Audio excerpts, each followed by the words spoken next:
Hello, it's Friday, October 3rd, going for 3 p.m. I just got home from visiting my friend Rosemary.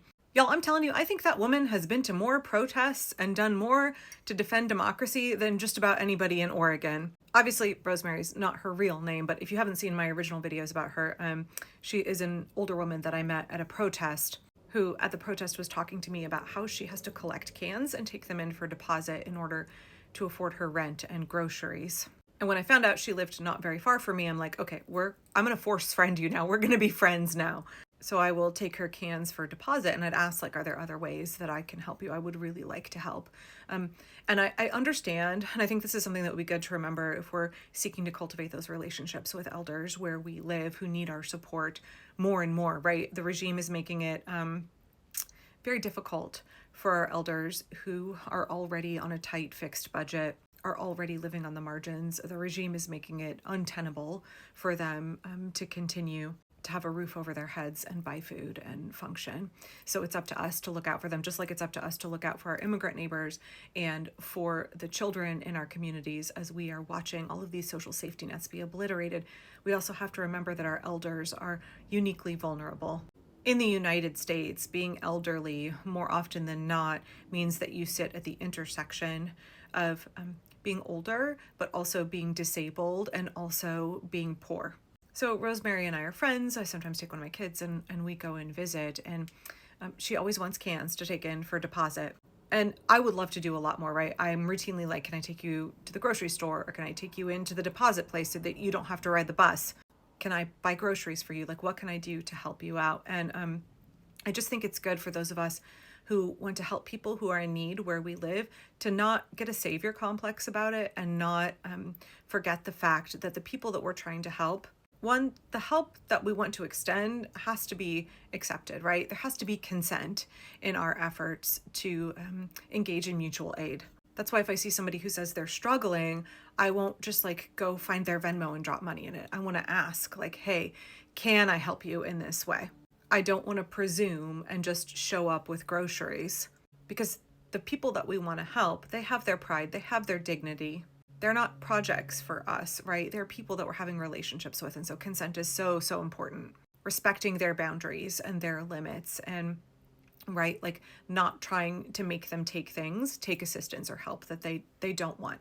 And I think for a lot of our older Americans who definitely need support and care and community and friendship, right? I think one of the things that Rosemary wants very much is friendship, and I do as well. She reminds me very much of my great aunt Ruth, who lived alone for many, many years after her husband passed away. And I went and visited her when I was in college. We used to write letters all the time when I was a kid. And so since I was going to college in Iowa, I would visit her in Minneapolis. And my Aunt Ruth was also somebody who didn't drive, was fiercely independent, who took the bus everywhere. And so when Rosemary says, no, thank you, I would prefer to take the bus. No, thank you, I don't actually want you to buy groceries for me. I need to respect that. So just think about that when you're cultivating relationships with other people. They're not your project, right? They're a member of your community. They're somebody that you can be friends with. And mutual aid requires us to remember the dignity of other people and to respect their boundaries. Now, one thing she has let me do is take cans in for deposit ahead of time so that she doesn't have as many cans to take with her on the bus, which is great. I'm really glad she's letting me do that. So I was chatting with her today as I'm dropping off the deposit money and then dropping off a small bag of cans. And I was like, oh, what have you been up to? Rosemary is doing letter writing campaigns. She calls her members of Congress like every week, probably almost every single day. She does overpass protests. She does pop-up protests on the corners of various streets in Portland. There's, another retired older woman, and the two of them go together, right? They have a little buddy system. I really think Rosemary has been to more protests than me. She goes to multiple protests a week. And it's not just that. She does craftivism events. She does letter writing, postcard writing. She does phone banking where we're calling our elected officials about a certain issue. So I was like, girl, you are busy. You are really, really busy. And she's like, well, I know you're busy too. And I said, I know, I wish we could get together more often. And if I don't see you before then, we're going to see each other on October 18th, right? And she was like, oh yes, absolutely. I will be there with my friend, because October 18th is No Kings 2, right? So far, it is scheduled to be the largest protest in the history of the United States. As of right now, 2 weeks before the event, there are 2,200 events already registered around the country.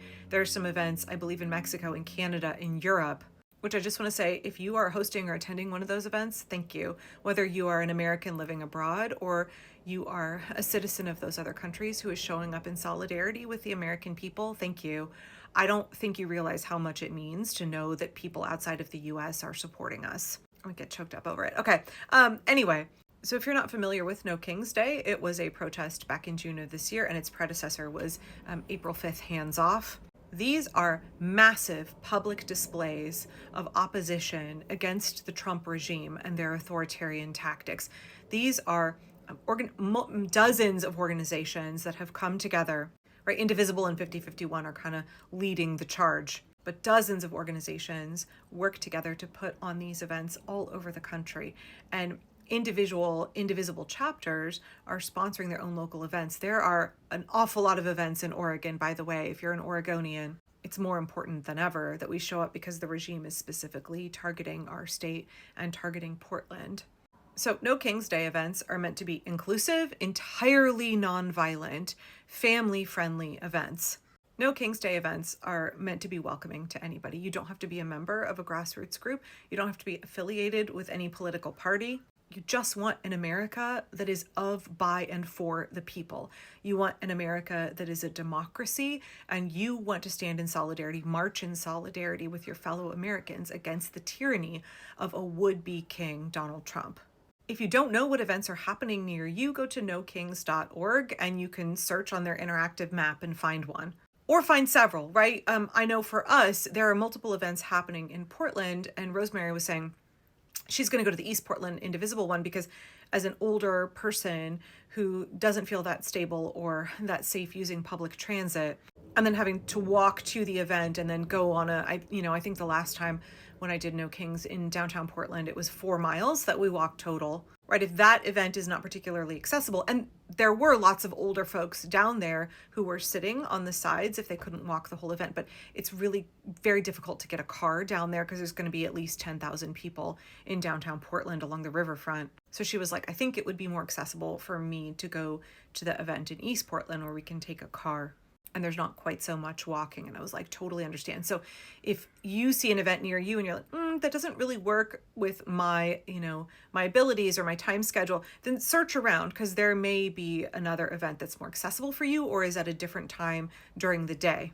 In a lot of larger cities, the protests in the suburbs are either before or after the big protests downtown. So for a lot of folks, you can go to multiple events in one day. I'm going to make more videos today and tomorrow talking specifically about No Kings and also about the Indivisible What's the Plan call that happened today before I went and visited my friend. I do want to encourage you, if you go to No Kings and you balk at the idea of having to sign up for a protest, you don't have to sign up.